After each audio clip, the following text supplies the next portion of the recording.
నామానికి మహిమ కలుగునుగాక. కూడినటువంటి మీ అందరికీ యూట్యూబ్లో వాక్యము వినుచున్నటువంటి బిడ్డలందరికీ దేవుని పేరట వందనాలు తెలియజేస్తూ ఉన్నాను. హల్లెలూయా, హల్లెలూయా. 106వ కీర్తన 35వ వచనం. అన్యజనులతో సహవాసము చేసి వారి క్రియలు నేర్చుకునిరి.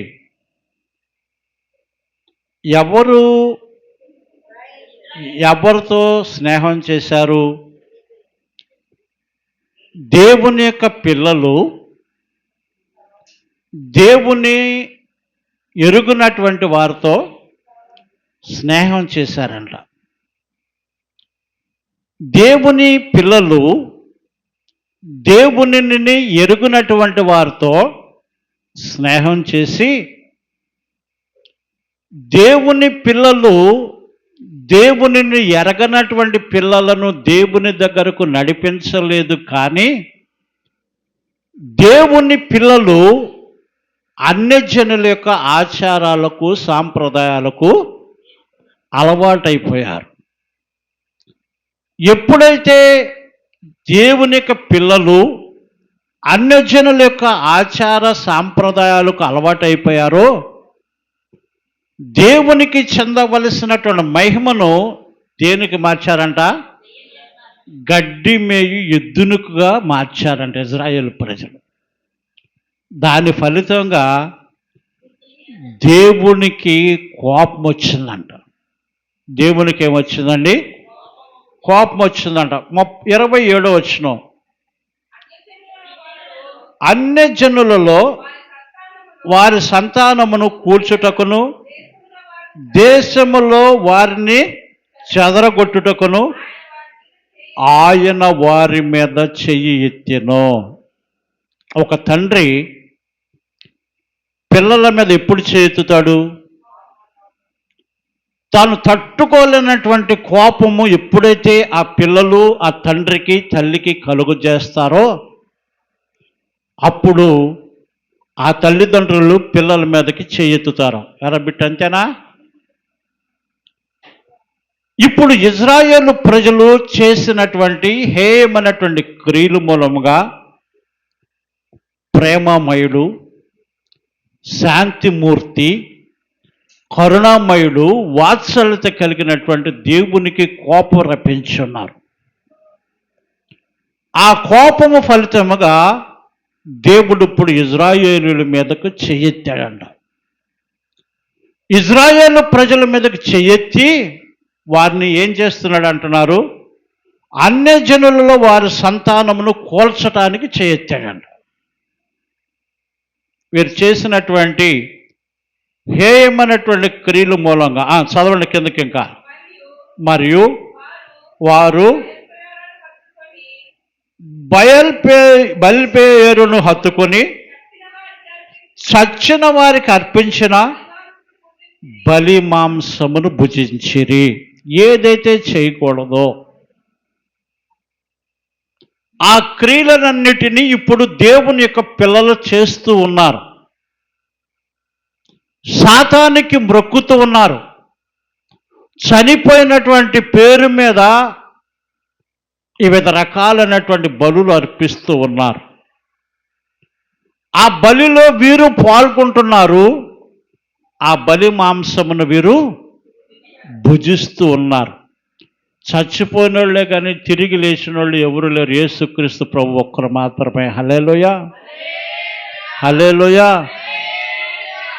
ఈ లోకములో దేవతలు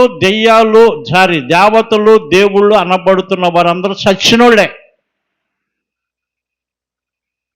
యేసుక్రీస్తు ప్రభువారు ఒక్కరు మాత్రమే చనిపోయి తిరిగి లేచి ఉన్నాడు. ఆయన జీవము గల దేవుడు. హల్లెలూయా. ఇప్పుడు ఇజ్రాయేలు ప్రజల యొక్క పిల్లలు ఏం చేస్తున్నారో తెలుసా? ఆ చచ్చిపోయినటువంటి వారి పేరు మీద పెట్టినటువంటి విగ్రహాలకు బలిగా అర్పించినటువంటి జంతువుల యొక్క మాంసమును వారు భుజిస్తూ ఉన్నారు. ఏంటండి? మాంసమును భుజిస్తూ ఉన్నారు. అంక కింద చదవండి. వారు తమ క్రియల చేత ఆయనకు కోపము పుట్టించిరి. చాలు, వారిలో తెగులు రేగింది. మొట్టమొదటగా వారు చేస్తున్నటువంటి క్రియల ఫలితముగా దేవునికి కోపం పుట్టించారు. ఎన్నిసార్లు హెచ్చరించినా కానీ వారి వెనుకకు తిరగకపోవటం మూలంగా దేవుడే స్వయముగా వారి మీద చెయ్యి ఎత్తవలసి వచ్చింది. వారు చేస్తున్నటువంటి హేయమైనటువంటి క్రియల ఫలితంగానే వారు హీన దశలోనికి వచ్చి ఉన్నారని దేవుని యొక్క వాక్యము మనకు నేర్పుతూ ఉన్నది. హల్లెలూయా. అయితే విగ్రహాలకు మొక్కినటువంటి వాటిని తినవచ్చా, తినకూడదా? దేవుడు ఇజ్రాయేలు ప్రజలను తన స్వాస్థ్యముగా ఏర్పాటు చేసుకున్నది మొదలుకొని వారు ఏ విధంగా నడవాలో, ఏ విధంగా ప్రవర్తించాలో, ఏ ఆహారాలు భుజించాలో ప్రభు స్పష్టముగా దేవుని యొక్క పరిశుద్ధ గ్రంథంలో పొందుపరిచి ఉన్నాడు. ఇక్కడ అంటున్నారు 35వ వచనం అంటారు, అన్యజనులతో సహవాసము చేసి వారి క్రియలు నేర్చుకున్నారు. ఈ క్రియలు నేర్చుకున్నారు. జీవము గల దేవుని విడిచిపెట్టేసి విగ్రహాల వైపు తిరిగి వాటికి అర్పించినటువంటి బలి మాంసమును వీరు భుజిస్తూ విగ్రహాలకు మ్రొక్కుచు దేవునికి కోపం పుట్టించి దేవుడే చెయ్యి వీరి మీద ఎత్తి వీరినందరినీ కూడా చల్లా చెదురు చేసేటట్లుగా ఇజ్రాయేలు ప్రజలు చేసుకొని ఉన్నారు. మరి నీ పరిస్థితి, నా పరిస్థితి ఏమై ఉన్నది? నీకు ప్రత్యేకమైనటువంటి జీవితం ఉన్నదా? జీవము గల దేవుని దగ్గరకు వచ్చిన తర్వాత నువ్వు ప్రత్యేకంగా జీవిస్తున్నావా? ఏదైనా పర్వాలేదులే, ఎలా చేసినా పర్వాలేదులని నీ మనస్సాక్షిని బట్టి నిన్ను నువ్వే సరిదిద్దుకుని తినకూడనటువంటి ఆహార పదార్థాలు తింటూ ఉన్నావా? వెళ్ళకూడనటువంటి స్థలాలకు వెళుతూ ఉన్నావా? అలా అయితే నీ మూలంగా దేవునికి కోపం పుట్టుతుంది. నీ క్రియల ఫలితంగానే ఇక్కడ 106వ కీర్తన భాగము ఇక్కడ అంటున్నారు 43వ వచనం. తర్వాత చూద్దాం. అది హీన దశ ఎక్కడ ఉంది? 43 కింద. అయినను వారు తమ ఆలోచనలను అనుసరించి తిరుగుబాటు చేసి వచ్చిరి, తమ దోషముల చేత హీన దశ నొందిరి. నీ కుటుంబము హీన దశకు వెళ్ళిందంటే నీవే కారకురాలవు, నీవే కారకుడువు అని దేవుని యొక్క వాక్యము సెలవిస్తూ ఉన్నది. నీకొక ప్రత్యేకత ఉన్నది, నీకొక స్థానాన్ని దేవుడు కల్పించి ఉన్నాడు. దానిని నువ్వు పోగొట్టుకుంటూ ఉన్నావు. ఎప్పుడైతే నువ్వు దానిని పోగొట్టుకున్నావో నీ కుటుంబం నీ యొక్క క్రియల ఫలితంగా నీ కుటుంబము మిక్కిలి హీన దశలోకి వస్తుందంట. ఇక్కడ అంటున్నారు 36వ వచనంలో, వారు విగ్రహములను పూజ చేసిరి, అవి వారికి బురి అయింది. మొక్కుతావా మొక్కవా? లేకపోతే తాళి కట్టిన అన్నాడు మా ఊర్లో ఒకడు. పరిశుద్ధమైనటువంటి జీవితాన్ని జీవిస్తుంది ఆమె. తన పిల్లలను కూడా సమర్పణ జీవితంలో పెంచింది. మేనల్లుడికి ఇచ్చి పెళ్లి చేసింది. లగ్నాలు పెట్టుకునేటప్పుడు మాట్లాడలేవాడు, పప్పు భోజనాలు చేసినప్పుడు మాట్లాడలేవాడు. వివాహము జరిగి తాళి కడుతున్నటువంటి సందర్భములో నువ్వు మొత్తం అన్ని పెట్టుకుంటేనే మీ అమ్మాయి మెడలో తాళి కడతానన్నాడు. పని వదిలేసిందా అంటే, అమ్మో ఈ సంబంధం పోతే మళ్ళీ రాదేవోనని మొత్తము ధరించుకుంది సమర్పణ కలిగినటువంటి సిస్టర్ గారు. అప్పుడు తాళి కట్టాడు ఆ పిల్లోడు. ఎలాగోలాగా పెట్టేసుకున్నాను నేను, ఇంకా ఆవిడ పెట్టుకునే వస్తుంది దేవుని మందిరానికి. మళ్ళీ తీసేసి కొంతసేపు తీసేసి కొంతసేపు పెట్టుకుని కొంతసేపు తీసేసి కొంతసేపు పెట్టుకుని ఇలా చేయట్లా. ఈయన పెట్టుకుంది కాబట్టి పెట్టుకునే వస్తుంది. దాని ఫలితముగా వారి కుటుంబంలో అనేకమైనటువంటి శోధనలు సంభవించినాయి. వారి కుటుంబము హీనదశకు వెళ్ళిపోయింది. వారు ఏం చేస్తున్నారంట? విగ్రహములకు పూజ చేసిరి, అవి వారికి ఉరి అయ్యను. మరియు వారు తమ కుమారులను తమ కుమార్తెలకు దయములకు బలిగా అర్పించారు. అమ్మ, దయ్యానికి మొక్కాల్సిందే, నువ్వు అగ్నిగుండము చుట్టూ నువ్వు తిరగాల్సిందే. ద్వితీయోపదేశకాండం 18:9 అనుకోండి, తీకండి, ఇంటికాడ చదువుకోండి. ద్వితీయోపదేశకాండం 18:9. తమ పిల్లలను ఎవరైతే అగ్నిగుండముల చుట్టూ దాటిస్తారో వారికి శ్రమ అని దేవుని యొక్క వాక్యం స్పష్టంగా సెలవిస్తుంది. మొక్కమ్మా, విగ్రహానికి నువ్వు మొక్కాలి, అగ్నిగుండం చుట్టూ నువ్వు తిరగాలి. అది వారికి, వారి కుటుంబాలకు ఏమైందంట? ఉరిగా మారిందంట. ఇక్కడ ఈ సందర్భం కాదు, కానీ సందర్భం వచ్చింది కాబట్టి చెప్తున్నాను. కానీ 28 ఒకసారి చదువుతాం. మరియు వారు బయల్పెయోరును హత్తుకొని చచ్చిన వారికి అర్పించిన బలి మాంసమును భుజించిరి. వారు తమ క్రియల చేత ఆయనకు కోపం పుట్టించగా వారిలో తెగులు రేకెను. హల్లెలూయా, హల్లెలూయా. 1 కొరింథీయులకు రాసిన పత్రిక 8వ అధ్యాయము. 1 కొరింథీయులకు రాసిన పత్రిక 8వ అధ్యాయం ఒకసారి తీయండి. విగ్రహములకు బలిగా అర్పించిన వాటిని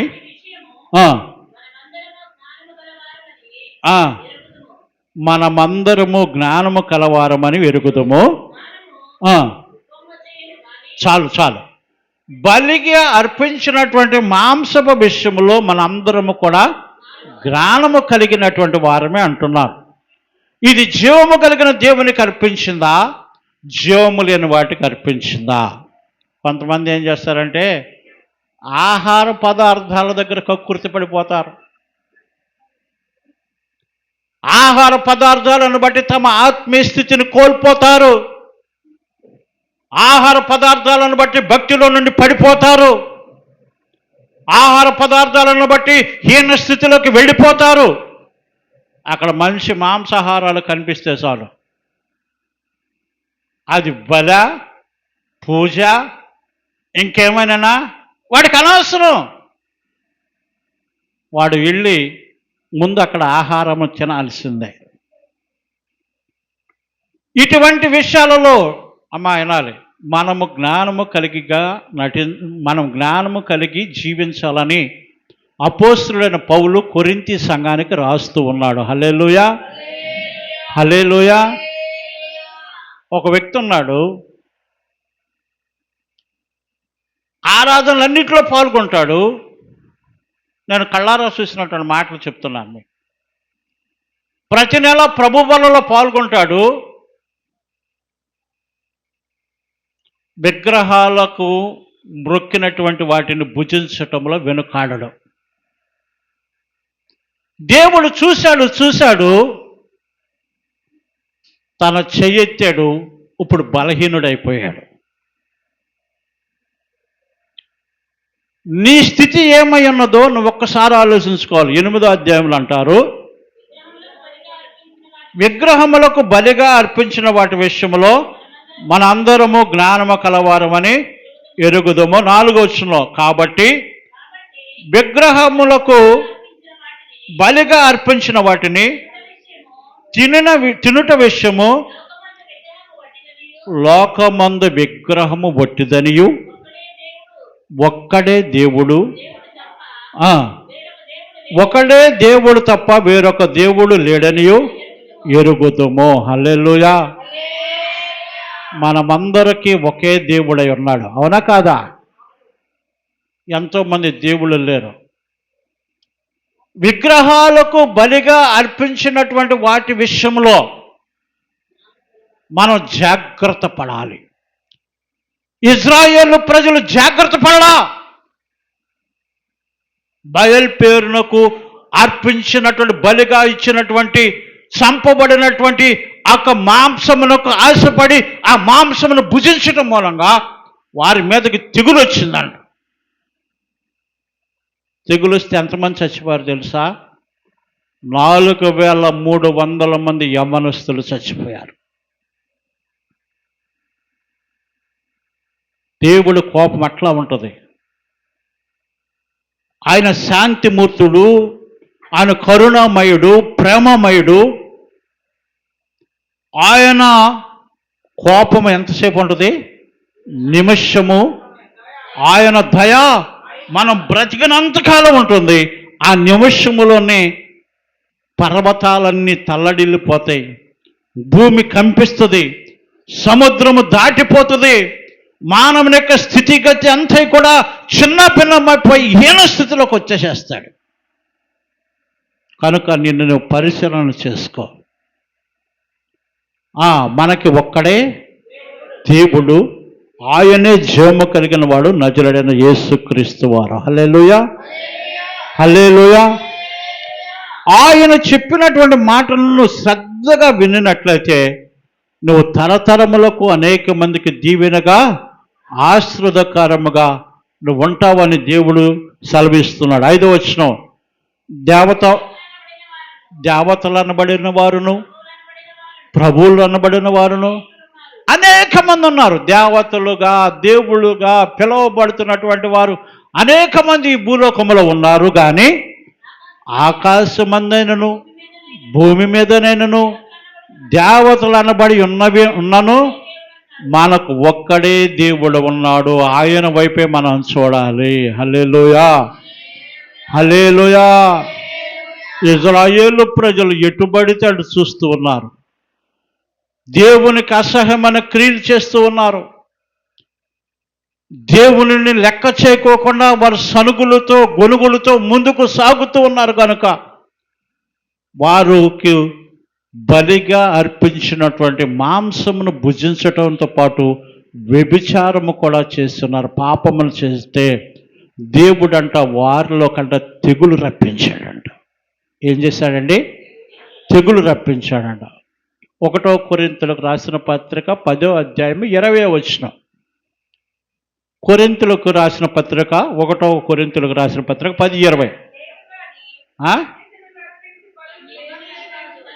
అన్యజనులు అర్పించు బలులు దేవునికి కాదు దెయ్యానికి. నువ్వేం తింటున్నప్పుడు దెయ్యానికి అర్పించినటువంటి దానిని తిని పోగొట్టుకున్నటువంటి దెయ్యాన్ని తీసుకొచ్చి మళ్ళీ నీ హృదయంలో కూర్చోబెట్టుకుంటున్నావు.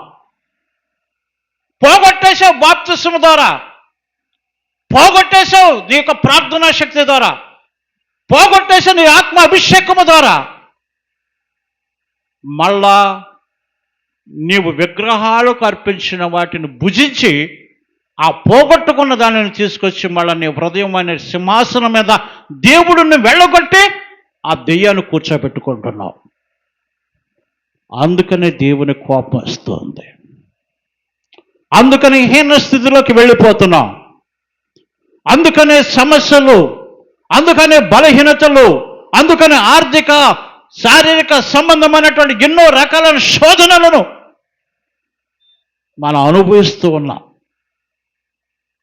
దేవుడు అంటున్నాడు, ఇజ్రాయేలు ప్రజలు చేసినటువంటి హేయమైనటువంటి క్రియల మూలంగా నాకు కోపం వచ్చింది, నేను వారి మీదకు చెయ్యి ఎత్తవలసి వచ్చింది.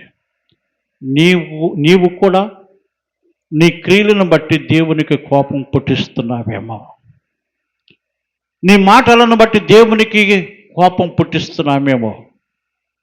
ఆయన ఓర్చుకుంటున్నాడు, ఇంకా నువ్వు మారతావని, ఇంకా నువ్వు మారాలని, ఇంకా నువ్వు సంపూర్ణంగా దేవుని మీద ఆనుకోవాలని. ఆయన కోపం మాత్రం ఇప్పుడు పనిచేస్తుందేమో. ఆయన చెయ్యి ఎత్తక ముందే నువ్వు మారాలి. హల్లెలూయా, హల్లెలూయా. ఇజ్రాయేలు చేసినటువంటి ఈ ఫలితం మూలంగా ఇజ్రాయేలు ప్రజల్లో ఏమొచ్చిందంటే ఇప్పుడు తెగులు వచ్చింది. తెగులు, కరోనా అనే తెగులు వచ్చింది కదా. కరోనా అనేటువంటి తెగులు ఎంతోమంది అందము కలిగిన వారు, బలము కలిగిన వారు, ధనము కలిగినటువంటి వారు ఈ లోకమును విడిచిపెట్టి వెళ్ళిపోయి ఉన్నారు. మనమైతే మన దేవుని కృపను బట్టి సజీవులుగా ఉన్నాం. హల్లెలూయా, హల్లెలూయా.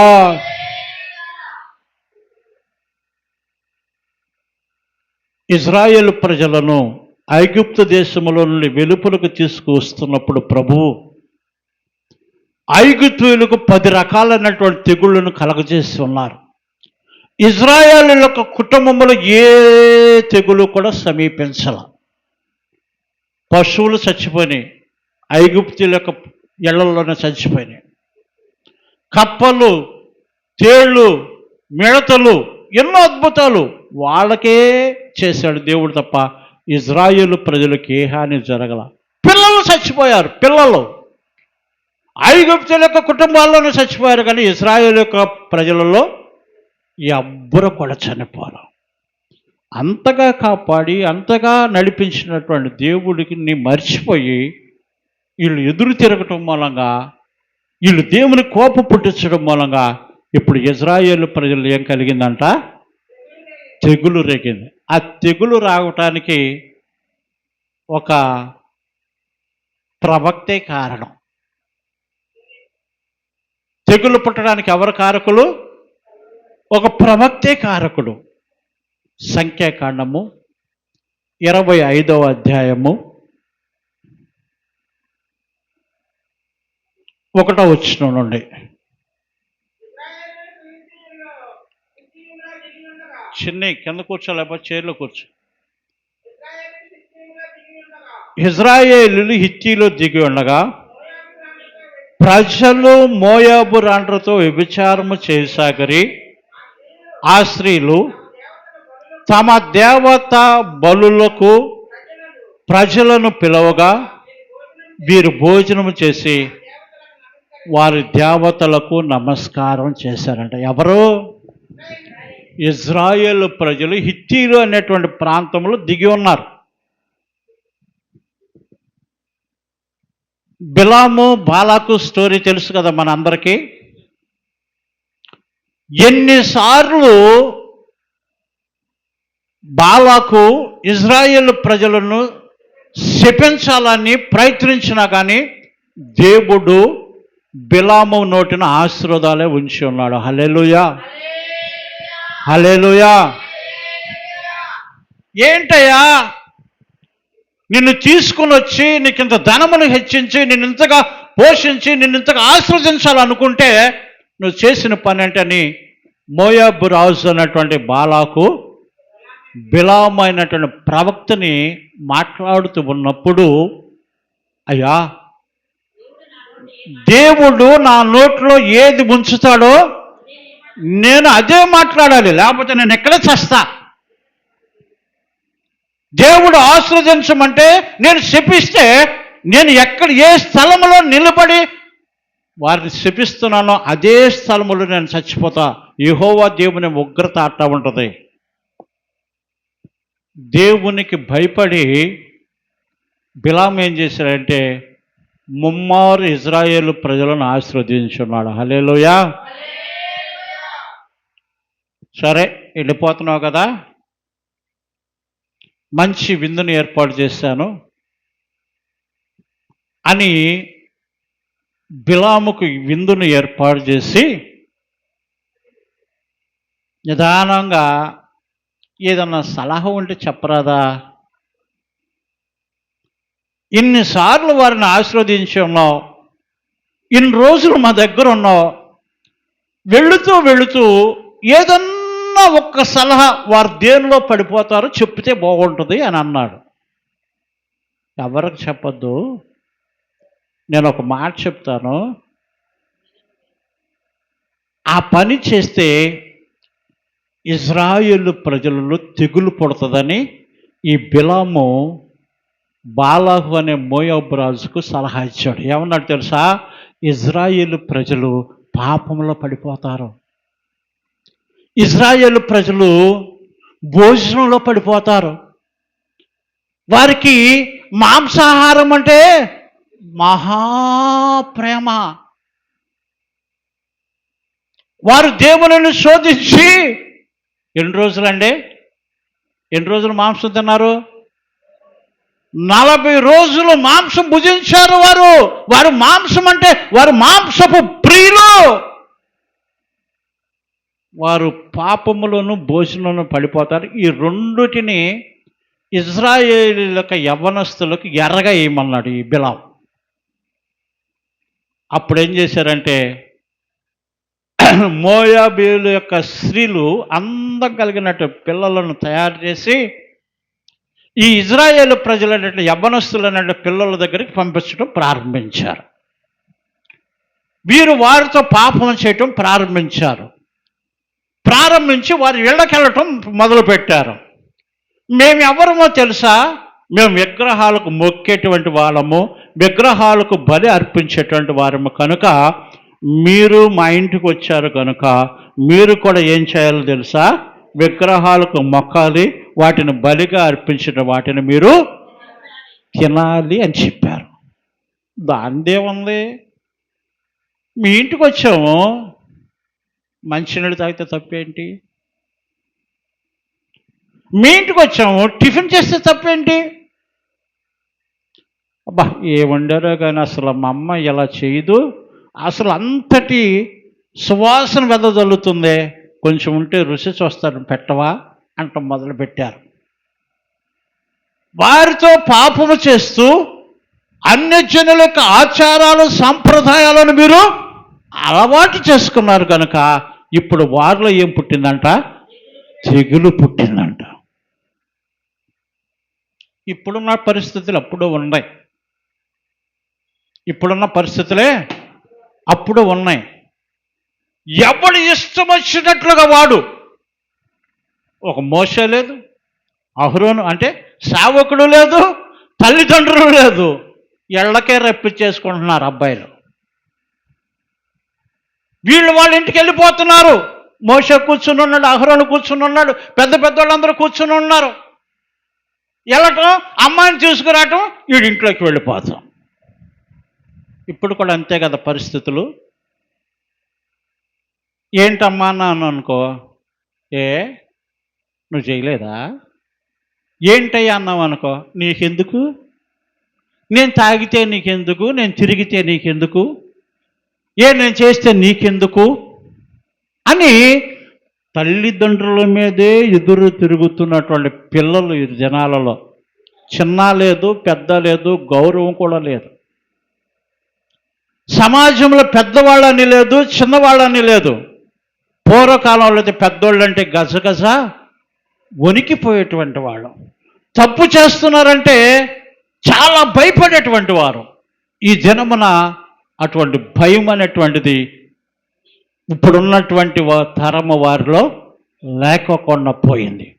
ఆ దినాలలో కూడా ఇజ్రాయేలులకు యవ్వనస్తులు అన్యజనులతో ఆ విధముగానే ప్రవర్తించారు, ఆ విధముగానే నడుచుకున్నారు. దేవునికి కోపం పుట్టించే పనులు చేశారు. దేవుడు చెయ్యెత్తి వారిని హీనదృష్టిలోకి చేసేటువంటి క్రియలు చేసి ఉన్నారు కనుక వారు మిక్కిలి హీనదశలోనికి వెళ్ళిపోయారంట. ఇక్కడ ఏమంటున్నారంటే అవట్లేదా? 7వ వచనం పైన 6వ వచనం చదవండి. సంఖ్యాకాండము 25వ అధ్యాయం 6వ వచనం.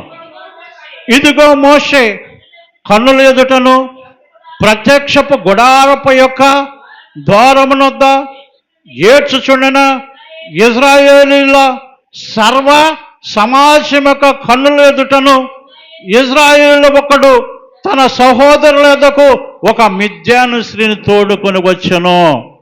ఏడుస్తున్నారు ఇజ్రాయేలు ప్రజలందరూ, సేవకులు ఏడుస్తూ ఉన్నారు.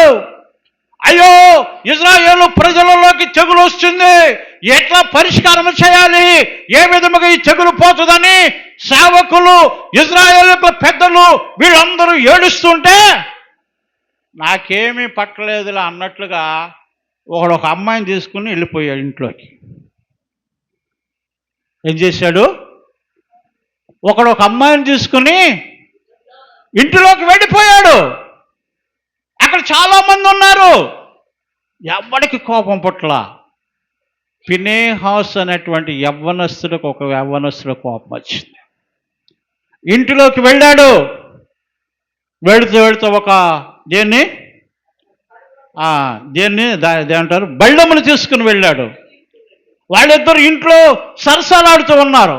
ఏంట్రా, ఇజ్రాయేలు ప్రజల్లో తెగులు పుట్టి 4,000 మంది చనిపోవడానికి మీరే కారకులని చెప్పేశాని ఆ పడక మీద ఉన్నటువంటి వారిని ఇద్దరిని కూడా పొడిచి చంపేశాడు. హల్లెలూయా, హల్లెలూయా. ఎప్పుడైతే ఈ ఫినెహాసు పని చేశాడో ఇజ్రాయేలు ప్రజల్లో తెగులాగిపోయింది. హల్లెలూయా, హల్లెలూయా, హల్లెలూయా, హల్లెలూయా. నీవు కూడా చేయవలసినటువంటి పని అదే, ఖండించాలి. నీ బిడ్డలు దేవునికి వ్యతిరేకమైన కార్యములు చేస్తున్నారని నీకు తెలిసినప్పుడు నీ బిడ్డలను నువ్వు ఖండించాలి, దేవుని వైపు నడిపించాలి. దేవుడి వైపు నడిపిస్తే ఏమి కలుగుతుందో వారికి తెలియచేయాలి. విగ్రహాల వైపు తిరిగితే ఏది కలుగుతుందో వారికి తెలియచేయాలి.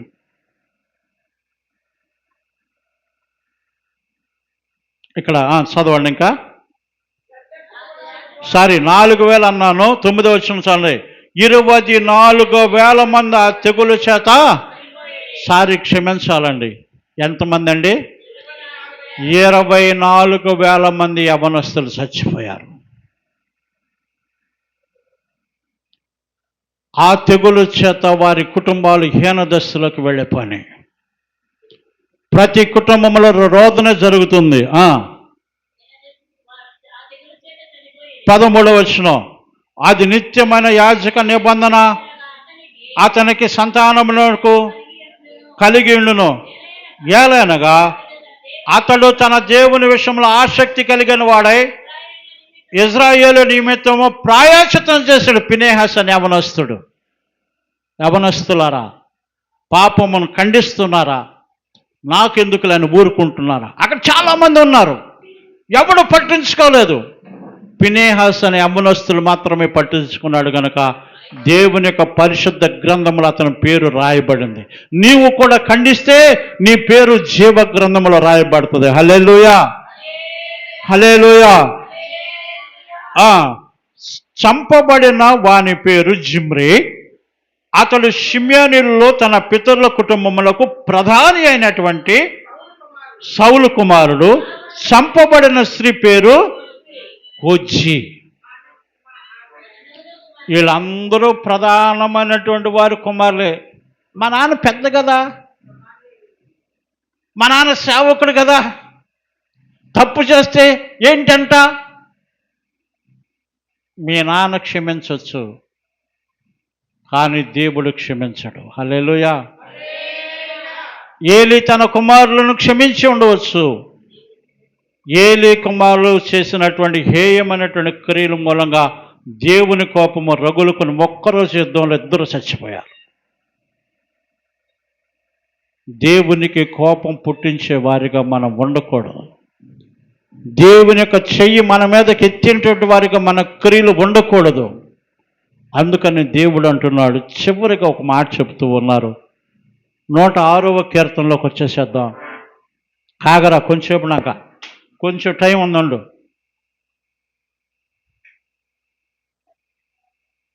44వ వచనం, అయినను వారి రోదనను తనకు వినబడగా వారికి శ్రమను ఆయన చూసెను. హల్లెలూయా, హల్లెలూయా.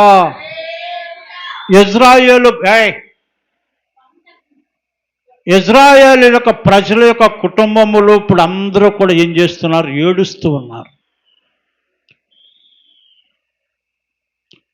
ఒక్కరి మూలంగా, కొద్ది మంది మూలంగా ప్రతి కుటుంబము రోదన చేస్తూ ఉన్నది. 24,000 మంది చచ్చిపోయారు తెగులు చేత. ప్రతి కుటుంబము ఏడుస్తూ ఉన్నది. మన దేవుడు జాలి కలిగిన దేవుడు కనుక, కృప కలిగిన దేవుడు కనుక, మళ్ళా అబ్రహాముతో చేసుకున్నటువంటి నిబంధనను జ్ఞాపకం చేసుకుని వారి రోదనను విన్నాడంట మన ప్రభు. హల్లెలూయా. చదవండి ఒకసారి.